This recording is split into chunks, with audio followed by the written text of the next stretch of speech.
আমরা শপিং শেষ করে তারপর আবার রেস্টুরেন্ট। স্যার কয়টা টাকা দেন না, আমার মায় খুব অসুস্থ। এই নাও। আমার টাকা লাগবে না। কি আজব কথাবার্তা, মাত্র না আমার কাছে টাকা চাইলা, এখন টাকা দিচ্ছে আবার বলতেছো যে না আমার টাকা লাগবে না। এই নাও তো, নাটক করো না, নাও।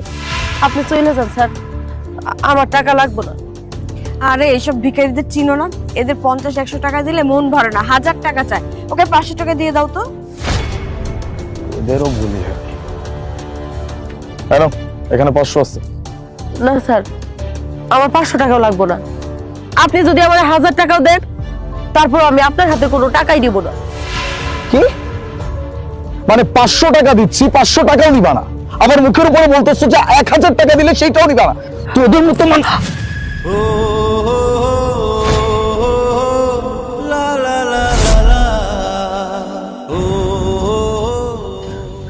মারেন মারেন, কি হইল?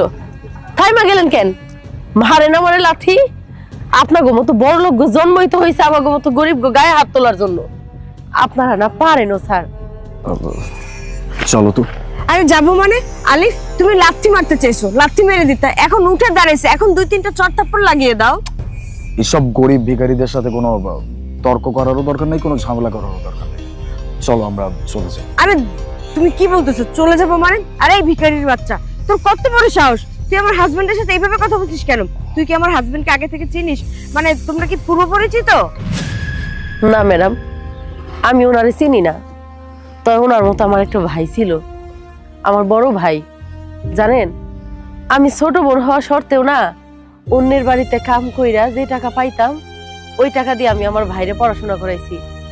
আমার বাপটা না, আমরা ছোট থাকতেই মারা গেছে।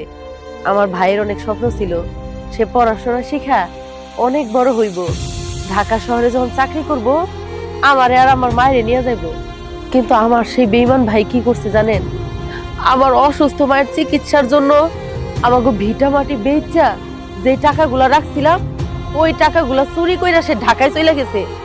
আর কোনো দিন আমার আর আমার মায়ের কারো খোঁজ নাই, কোনো খবর নাই। আমার মা এখন মৃত্যু পথযাত্রী। আমাকে থাকার মতো একটা বাড়ি নাই, ঘর নাই।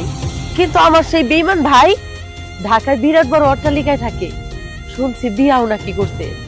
এইদিকে আমার মায়ে আর 2 দিনও বাঁচবো কিনা তারও ঠিক নাই। আমার মার 2 মুঠো ভাতের জন্য আর ওষুধের জন্য আমি সারাদিন রাস্তায় বসে ভিক্ষা করি। কিন্তু আমার সেই ভাই আমাকে খোঁজ খবরও নেয় না। হঠাৎ করে সারে দেখা আমার সেই বেঈমান ভাইয়ের কথা মনে হয়েছিল।